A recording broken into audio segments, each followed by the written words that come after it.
Tidur ya anakku. Cis, nyamuk ni lagi. Tunggu ke nyamuk.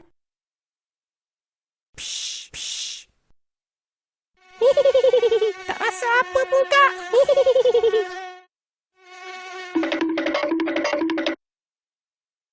Stop. Kakak ada masalah nyamuk, jangan bimbang. Mr. Masa ada di sini. Jangan bimbang, masalah nyamuk boleh di atas. Ya. Bagaimana? Mau coba? No. Kau siapa yang suka hati masuk rumah orang? Ambil kau.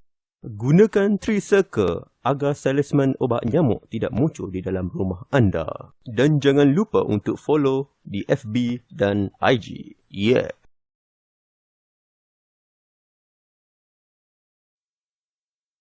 Ini kisah yang terjadi 2 tahun lepas. Semasa aku pulang dari rumah kawan aku.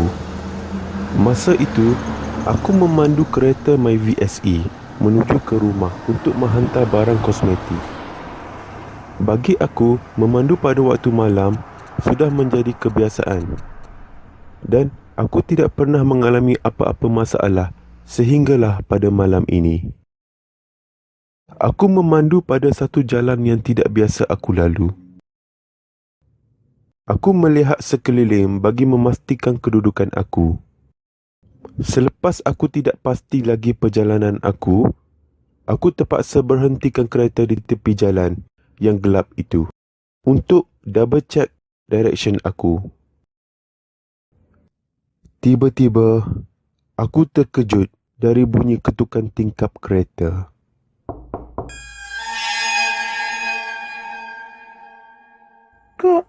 Kak, tolong saya, Kak. Baby saya sakit, Kak. Kami terlibat dalam kemalangan, Kak. Tolong baby saya, Kak. Tolong hantar kami ke hospital terdekat, Kak. Tolong, Kak. Aku terkejut dengan apa yang berlaku. Aku boleh mendengar suara baby itu dari jarak jauh di dalam hutan yang gelap itu. Aku bagi tahu perempuan itu supaya jangan bimbang. Aku akan bawa mereka ke hospital dengan segera. Aku keluar dari kereta dan segera mengekori perempuan tersebut ke dalam hutan itu. Tolong cepat, Kak. Tolong cepat, Kak. Tolong cepat sikit, Kak. Semakin aku ke dalam hutan tersebut, aku boleh mendengar suara baby itu menjadi semakin kuat. Tolong, Kak. Tolong cepat sikit, Kak. Kita semakin hampir, ya. Aku mengekori dengan panik. Dengan tiba-tiba, kaki aku tersangkut dengan dahan-dahan yang berduri. Tempat itu sangat gelap, jadi aku tidak pasti apa yang aku rempuh. Kaki aku sedikit terluka dan berdarah. Aku berhenti seketika beberapa saat untuk memastikan kaki aku okey. Selepas aku bangun, aku terlepas untuk mengekori perempuan tadi. Dan mungkin aku sudah tersesat. Hello? Aduh, di mana pula Minah ini pergi? Laju sangat ni. Dahlah tempat ni gelap. Aduhlah, rasa rugi pula aku ikut. Aku sudah tidak pasti lagi hala tuju aku. Apa yang aku boleh buat ialah untuk mengekori suara baby tersebut. Aku pasti perempuan itu sudah berdekatan dengan suara tersebut. Aku mula mencari dan bergerak ke arah suara baby itu. Aku mencari dan mencari. Akhirnya, aku terjumpa sesuatu. Aku terkejut. Suara baby tadi adalah dari pita rakaman. Dan aku mula panik. Apakah kerangan hal ini? Tiba-tiba, aku berasa ada sesuatu yang bergerak keluar dari semak yang gelap itu. Rupanya, perempuan tadi. Aku dengan segera berlari menuju straight ke arah kereta aku. Aku sempat menoleh sedikit ke belakang dan aku nampak perempuan itu mengejar aku, seolah-olah dia ingin membunuh aku. Aku berjaya sampai ke kereta aku dan aku sempat mengunci kereta aku sebelum perempuan itu sampai. Perempuan itu cuba untuk membuka pintu tetapi gagal. Dengan keadaan panik, aku cuba mencari kunci tadi. Aku berasa aku tidak sengaja menjatuhkan kunci tadi semasa aku tengah berlari. Kak nak gimana kak? Boleh tolong buka pintu ni sekejap? Tolonglah kak, sekejap saja. Aku cakap buka! Buka! Ah! Tiba-tiba, dia kelihatan marah. Perempuan tadi, dia cuba mencari sesuatu. Dia mengangkat batu yang besar itu untuk menghancurkan cermin kereta aku. Tiba-tiba, terdapat siren polis yang kedengaran menuju ke arah ini. Aku sangat bernasib baik. Perempuan itu terus melarikan diri ke dalam hutan. Aku menceritakan hal yang sebenar kepada polis. Dan polis segera memeriksa ke dalam hutan. Tetapi, mereka tidak menemui apa-apa. Perempuan itu hilang tanpa jejak. Polis menemui kunci aku yang terjatuh dan memberitahu kepada aku supaya tidak merayau di kawasan ini. Kerana kawasan ini amat bahaya. Sebelum ini, ada banyak kes culik dan bunuh di kawasan ini. Aku mendapatkan kunci tersebut dan menghidupkan enjin untuk pulang ke rumah.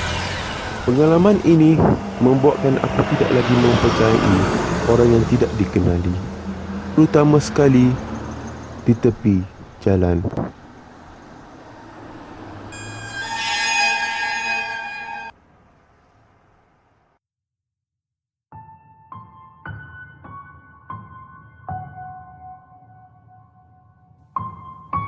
Aku bekerja di sebuah syarikat pizza tempatan dan aku bertanggungjawab untuk menghantar pizza yang biasanya pada hujung minggu, biasanya pada waktu malam.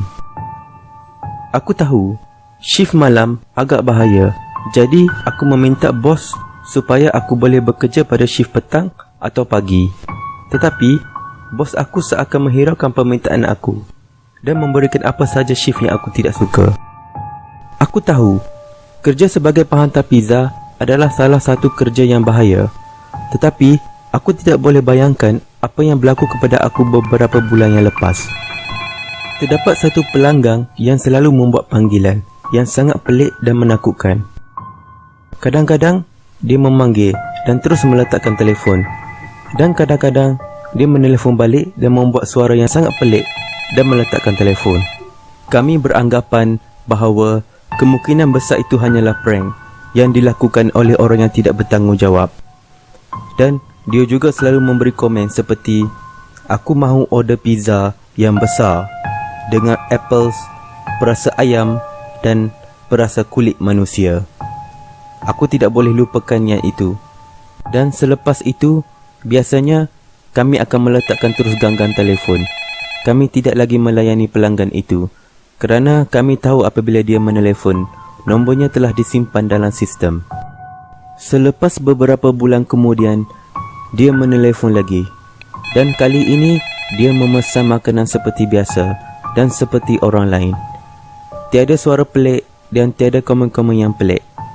Dan memberikan alamatnya kepada aku. Aku rasa ini sangat menarik dan aku rasa inilah peluang aku untuk melihat siapakah dia yang sebenar. Apabila aku memandu ke arah rumah dia, aku terkejut. Tempatnya agak gelap, sunyi dan kelihatan seperti tempat tinggalan lama dan tidak kelihatan seperti orang biasa boleh duduk. Rumah itu kelihatan seperti berusia lebih daripada 1000 tahun dan di situ tidak terdapat lampu dan cahaya. Aku bukan takut atau apa, cuma aku mahu melihat siapakah orang yang selalu membuat suara pelik itu. Apabila aku sampai ke pintu hadapan, aku menekan loceng dan ia kelihatan seperti tidak berfungsi. Alamak! Pada masa itu, aku baru tersedar bahawa aku terlupa untuk membawa minuman yang dipesan oleh pelanggan ini. Aku rasa mungkin dia sangat marah kepada aku. Pada masa itu, tiada siapa yang membalas. Jadi, aku cuba mengetuk pintu lagi. Dia membuka pintu selepas ketukan kedua tadi. Dia kelihatan memakai serkup mulut dan hanya mulutnya ditutup. Matanya membuka luas dan aku memberitahu harga pizza yang dipesan dan aku juga meminta maaf kepadanya kerana aku terlupa untuk membawa minuman yang dipesan. Dia melihat ke bawah perlahan-lahan dan dia membalas tidak apa dan melihat ke arahku lagi. Aku berdiri di situ melihat dia hampir 5 saat tidak bercakap apa-apa dan memberikan pizza kepada dia. Aku memberitahu dia harga yang harus dibayar dan dia kata okey dan bertanya kepada aku, ada tak orang yang pernah menyerang aku sebelum ini? Aku balas, tidak pernah. Kalau ada pun mereka akan menyesal. Dia mula membuka penutup mulutnya dan kelihatan dia mempunyai mulut yang besar dan agak pelik, penuh dengan jahitan. Pada masa itu, aku tidak boleh bayangkan mana dan bagaimana mulut dia boleh jadi macam itu. Tetapi apa yang pasti, dia menghiraukan bayaran itu. Dia tersenyum sambil melihat ke arah aku dengan agak pelik, dengan mulut yang lebar. Aku rasa dia tidak akan membuat bayaran. Jadi, aku bagi tahu dia yang aku harus beredar sekarang. Aku mengalihkan perhatian dan mula berjalan perlahan-lahan. Dan dengan tiba-tiba, dia menjerit dan menutup pintu dengan kuat. Pada masa itu, aku tergamam dan terkejut. Aku rasa ini adalah gila dan aku tidak rasa ini adalah sesuatu yang lucu. Aku dah jangka dia akan melakukan sesuatu, tetapi aku tidak menyangkakan bahawa jeritan terakhir itu yang diberikan sangat menyeramkan. Selepas itu, dia cuba menelefon lagi beberapa kali. Kami hanya bagi tahu kepada dia bahawa dia tidak termasuk lagi dan tidak boleh membuat apa-apa pesanan dari syarikat kami. Dan dia biasanya akan menjerit di dalam telefon dan menyumpah sesiapa sahaja yang mengangkat telefon itu.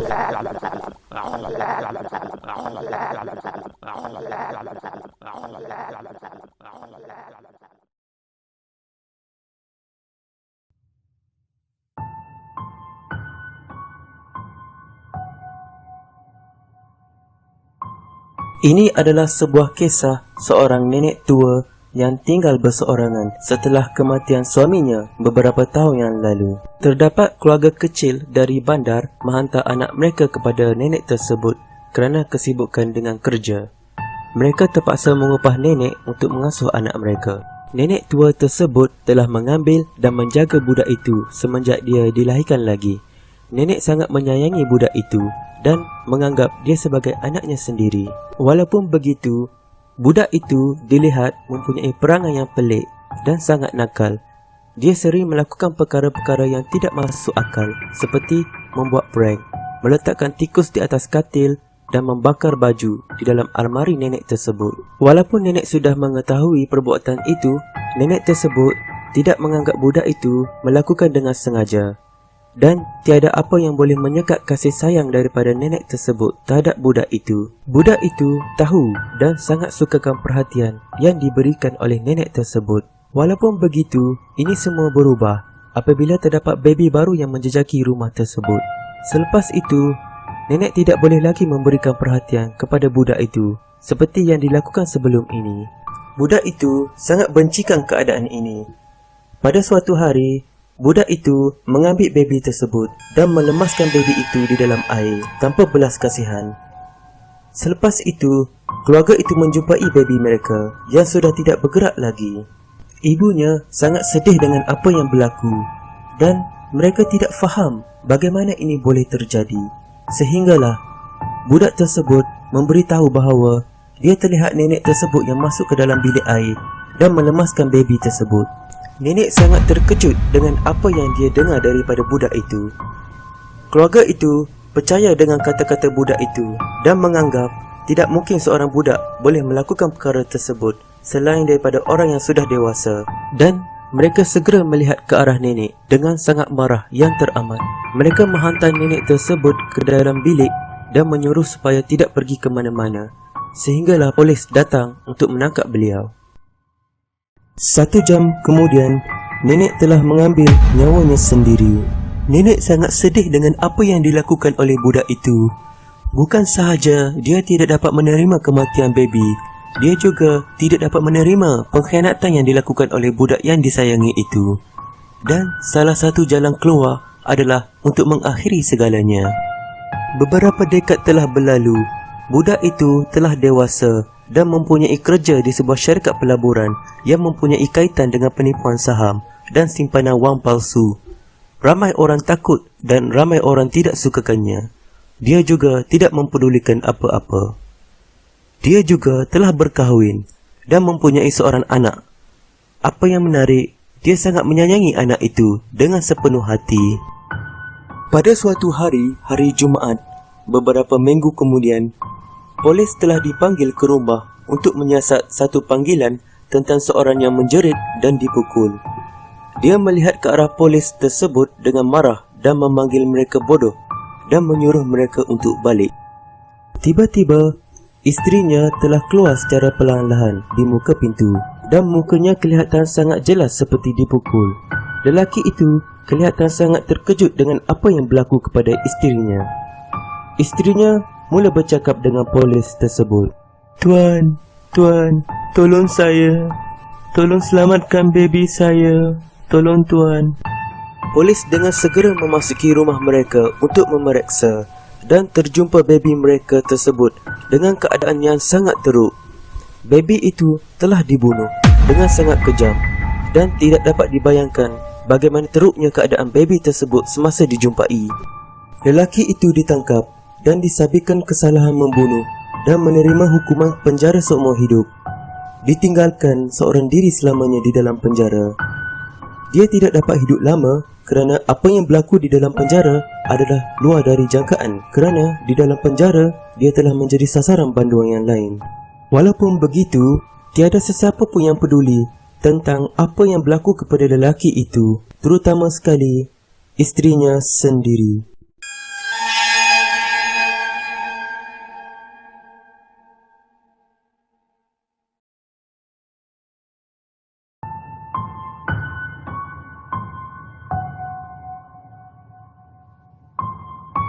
Usia aku adalah 30 tahun.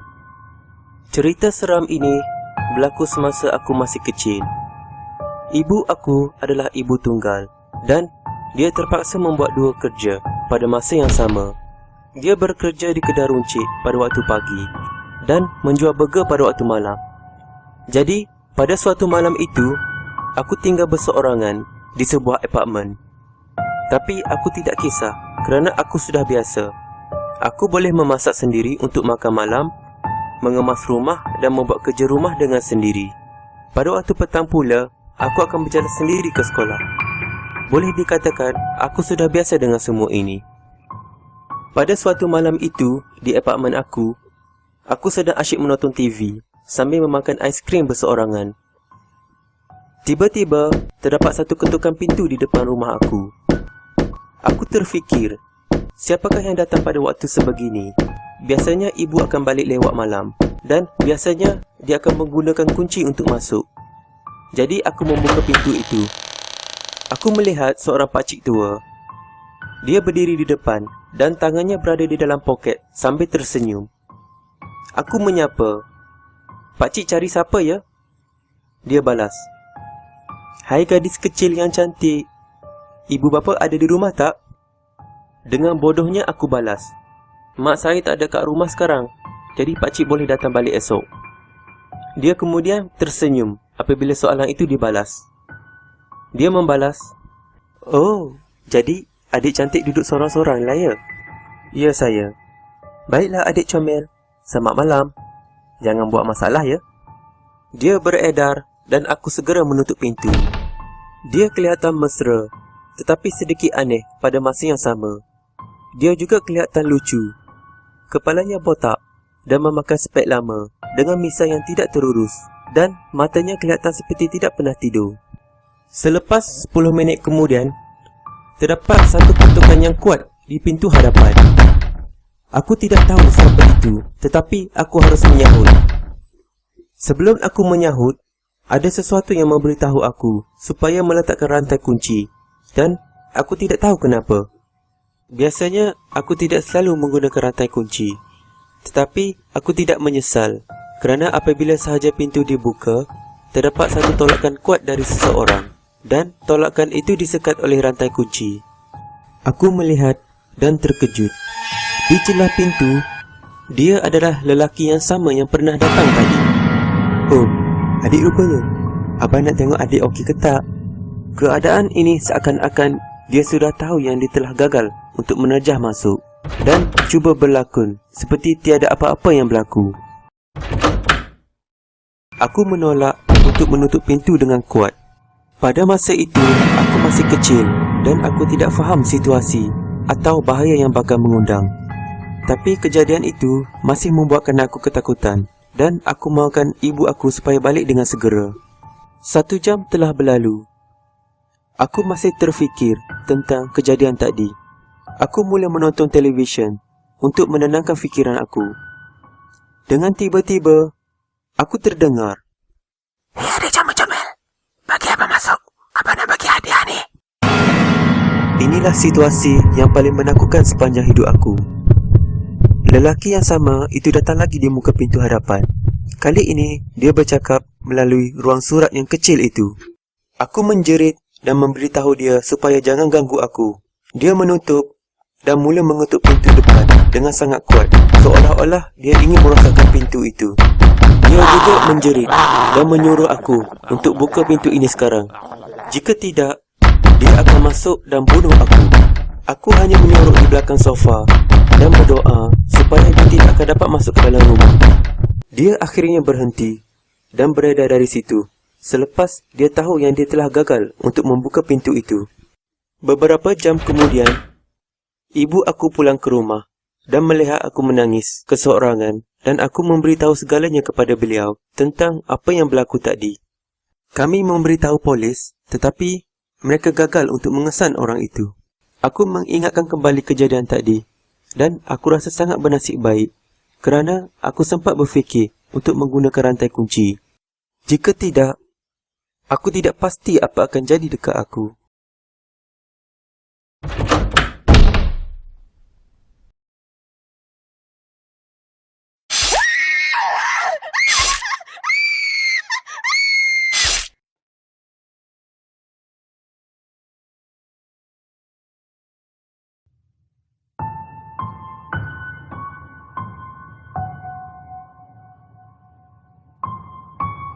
Umur aku adalah 19 tahun. Cerita seram ini berlaku semasa aku masih kecil. Pada masa itu, aku dan ibu baru saja berpindah ke rumah baru di dalam sebuah kampung. Ayah aku pula tidak selalu berada di dalam rumah kerana dia sibuk bekerja di luar negara. Oleh itu, tinggallah aku dan ibu sahaja berada di dalam rumah itu. Rumah kami masih belum siap sepenuhnya dan masih dalam proses membaik pulih. Di dalam kawasan rumah, terdapat beberapa tingkap yang menghala taman halaman rumah kami. Di depan rumah pula terdapat sebuah pintu pagar yang besar dan berduri, menghalang sesiapa sahaja yang masuk ke dalam rumah. Di sebelah ruang tamu adalah ruangan dapur dan juga mempunyai beberapa tingkap, dan di situ terdapat pintu kedua, iaitu pintu belakang yang jarang digunakan oleh kami. Pada suatu malam itu, ibu aku sedang menyiapkan masakan malam untuk kami berdua. Jam menunjukkan pada pukul 10 malam dan aku sedang duduk di ruangan tamu sambil menonton televisyen di atas sofa. Tiba-tiba, aku terdengar seperti ada seseorang di luar tingkap. Aku tidak pasti siapa itu. Aku nampak seseorang yang sedang berdiri di sebelah pokok halaman rumah. Aku merasa sangat gembira kerana aku merasakan itu adalah ayah aku. Jadi, aku mula bertanyakan pada ibu aku jika ayah sudah pulang ke rumah dan ibu aku cakap tidak. Pada masa itu, aku tidak dapat lupakan raut wajah ibu aku yang tiba-tiba berubah kerana terkejut apabila aku cakap ayah sudah balik dan berada di luar rumah sedang menunggu kita. Ibu aku berjalan dan melihat ke arah tingkap rumah dan dia sangat terkejut apabila melihat kehadiran seseorang yang tidak dikenali. Dengan sekali pandang, ibu aku seakan sudah tahu dia adalah seseorang yang berbahaya. Dia ketawa dan menjerit sambil melihat ke arah aku, seakan-akan dia sudah tahu bahawa di rumah ini hanya tinggal kami berdua. Ibu aku menyuruh dia keluar dari halaman rumah kami sekarang. Jika tidak, ibu akan menelefon polis, dan apa yang lelaki itu kata kemudian adalah salah satu perkara yang sangat menakutkan. Dia menjerit dan memberitahu ibu aku supaya meletakkan telefon itu. Jika tidak, dia akan pecahkan cermin tingkap ini dan menyerang kami. Ibu aku dalam ketakutan. Dia tidak tahu hendak buat apa. Dia cuba memikirkan langkah seterusnya bagi memastikan kami berdua selamat. Ibu aku mahu menelefon polis, tetapi ibu tidak mahu lelaki itu menyakiti aku. Selepas lelaki itu melihat ibu dalam ketakutan, dia terlihat terdapat pintu dapur yang tidak tertutup dan dia terus berlari menuju ke arah pintu itu. Kami bernasib baik kerana ibu sempat menutup dan mengunci pintu tersebut sebelum lelaki itu sampai. Lelaki itu cuba untuk membuka pintu tetapi gagal. Dia mula menjerit seperti orang gila dan menyuruh ibu untuk membuka pintu itu. Ibu aku menggunakan pisau di dapur untuk menakutkan lelaki itu dan menyuruh supaya jangan cuba untuk masuk ke dalam rumah. Tetapi dia tidak menghiraukan ibu. Keadaan pintu kelihatan tidak boleh bertahan lama dan akan dirosakkan bila-bila masa sahaja. Jadi, ibu aku dengan segera mendapatkan aku dan cuba mencari tempat persembunyian sebelum lelaki itu berjaya memecahkan pintu tersebut. Ibu berlari menuju ke arah tingkap 2. Tiba-tiba, ibu terkejut. Terdapat satu pintu dibuka oleh seseorang. Dia adalah adik lelaki ibu. Ibu tidak menyangkakan bahawa dia berada di dalam rumah selama ini dan dia kelihatan jelas tidak mendengar apa-apa yang terjadi di bawah rumah. Ini kerana dia memakan headphone sepanjang masa. Ayah saudara aku terkejut melihat ibu yang berada di dalam ketakutan. Pada masa itu, ayah saudara aku berumur 25 tahun. Dia adalah seorang ahli gusti yang sangat kuat dan dia juga mempengaruhi ramai orang. Ibu aku menangis dan segera memberitahu bahawa ada seseorang yang cuba memasuki rumah. Lelaki psycho itu berjaya memasuki rumah dan menjerit seperti orang gila. Pada masa itu, dia kelihatan sangat menakutkan. Lelaki itu masih tidak tahu bahawa di dalam rumah ini masih terdapat ayah saudara aku. Dia menjerit dengan sangat kuat dan memberitahu untuk keluar sekarang. Dia berjanji akan melakukan dengan cepat dan tidak akan sakit. Ayah saudara aku menyuruh untuk mengunci pintu di dalam bilik air dan segera menelefon polis dengan telefon bimbitnya. Semasa di bilik air, ibu segera menelefon polis dan selepas 5 minit, aku mendengar bunyi pergelutan dan pukulan yang sangat menakutkan di bawah rumah. Akhirnya, polis tiba di rumah dan mereka melihat lelaki psycho itu sedang dipukul dengan sangat teruk. Ayah saudara aku memukul tanpa henti dan tidak memberi peluang kepada lelaki itu untuk bangun. Kami mengetahui bahawa dia adalah seorang pedofil dan antara itu sebabnya dia selalu memerhatikan aku semasa aku menonton televisyen. Selepas kejadian itu, ibu sangat takut untuk berada seorang diri di dalam rumah dan dia sentiasa berjaga-jaga.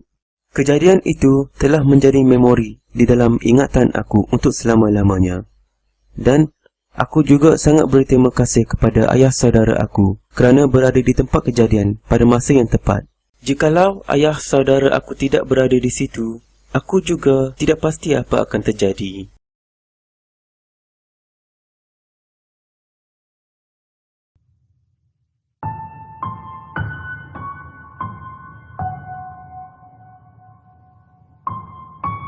Sempena hari lahir aku yang ke-10, ibu aku menghadiahkan aku bonikula. Pada masa itu, ibu meninggalkan aku keseorangan di rumah kerana dia terpaksa pergi ke luar negara atas urusan kerja. Pada suatu malam, aku berada keseorangan di sebuah apartmen dan merasakan sangat bosan. Tiada aktiviti lain yang boleh dibuat. Jadi, aku mula mengambil bonikula aku untuk melihat bintang dan kadang-kadang aku juga memerhatikan tingkap dan bangunan yang lain. Sebelum aku menggunakan binokular itu, aku ternampak satu cahaya yang berkelip-kelip dari tingkap bangunan lain. Cahaya itu berkelip-kelip dengan agak pelik. Sejurus aku menggunakan binokular itu, tiba-tiba cahaya itu berhenti berkelip. Aku nampak di situ terdapat seorang perempuan yang berdiri dan membelakangi tingkap sambil menyikat rambutnya. Aku tidak pasti sama ada itu adalah perempuan tua atau muda. Kerana tidak jelas, aku mula memfokuskan binokular aku untuk melihat secara lebih dekat. Dengan tiba-tiba, perempuan itu menoleh dan melihat ke arah aku. Mukanya kelihatan sangat buruk. Kepalanya berada dalam keadaan sengit. Aku sangat yakin matanya melihat ke arah aku dan mulutnya tersenyum dengan sangat lebar. Dia mula berjalan ke arah lain. Dia bergerak dengan keadaan yang sangat pelik. Aku menyembunyikan diri di sebelah tingkap dan ingin mengetahui apa yang akan terjadi seterusnya. Jadi, aku mengintai di tepi tingkap dan melihat perempuan tadi mula berlari keluar ke arah jalan tangga. Dia masih melihat ke arah aku. Dia mula turun tangga dan kelihatan seakan-akan dia menuju ke arah aku. Aku masih mengintai di tepi tingkap. Aku tidak pasti apa yang berlaku. Tapi apa yang pasti, dia masih melihat ke arah aku dengan senyuman yang menakutkan. Aku mula memerhatikan pintu depan bangunan itu, menunggu untuk melihat kelibat perempuan tadi dan untuk memastikan sama adakah dia betul-betul menuju ke arah aku. Tiba-tiba, aku nampak perempuan tadi berlari seperti orang gila. Badannya kelihatan seperti tidak normal dan tangannya sangat panjang. Aku segera berlari ke arah pintu tangga untuk melihat perempuan tadi. Apabila aku keluar, aku mendengar pintu bawah tangga dibuka dengan sangat kuat. Alamak, perempuan itu betul-betul masuk ke rumah. Jadi aku sangat pasti dia sedang menuju ke arah aku. Perasaan ingin tahu aku membuatkan aku berani untuk melihat ke bawah tangga yang gelap itu. Sebaik aku memerhati ke arah bawah, perempuan itu juga betul-betul melihat ke arah aku dengan senyuman dan mata yang sangat menakutkan. Aku bergegas lari ke dalam apartmen aku dan mengunci pintu sebelum dia berjaya mendapatkan aku. Aku menyandarkan badan aku pada pintu untuk memastikan dia tidak dapat membuka pintu itu. Aku sangat pasti aku boleh mendengar langkah kaki yang semakin dekat dengan aku. Dengan tiba-tiba,